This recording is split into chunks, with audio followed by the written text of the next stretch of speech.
চলতি বছর ঈদুল আজহায় রংপুরের ৮ উপজেলায় ৯১টি হাটে কোরবানির পশু বিক্রি করা হচ্ছে। এইসব হাটে পশু কিনতে ভিড় করেছেন ক্রেতারা।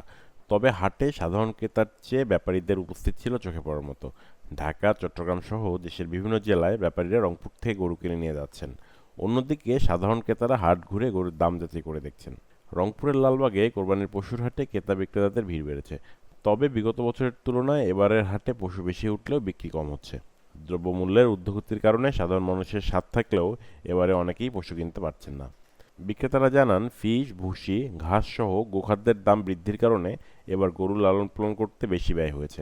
ফলে গরুর যে মূল্য দাঁড়িয়েছে তা অনেক সাধারণ ক্রেতার সাধ্যের বাইরে চলে গেছে। তাই এবছর হাটে পর্যাপ্ত কোরবানির পশু আসলেও বিক্রি হচ্ছে অনেক কম। দাম খুব একটা বেশি না, বাজার খুব হালকা। ক্রেতাও আছে কিন্তু কিনতেছে না, হালকা দাম। আজকে প্রথম নিয়ে এসেছি।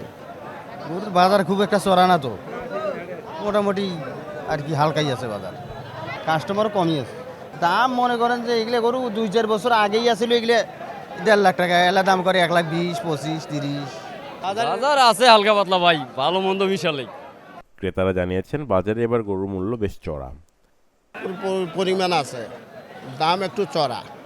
গরুওয়ালা দাম ছাড়ছে না। দেশি বিদেশি ছোট বড় সব রকমই আছে। গরু আমরা কিনতে আসছি, গরুর দামটা বেশি, এই আর কি।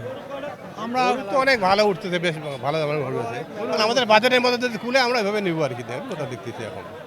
রংপুর জেলা প্রাণী সম্পদ কার্যালয় সূত্রে জানা যায়, জেলার এবছর ২,৮৮,৭৩৮টি কোরবানির পশু মোটাতাজাকরণ করা হয়েছে।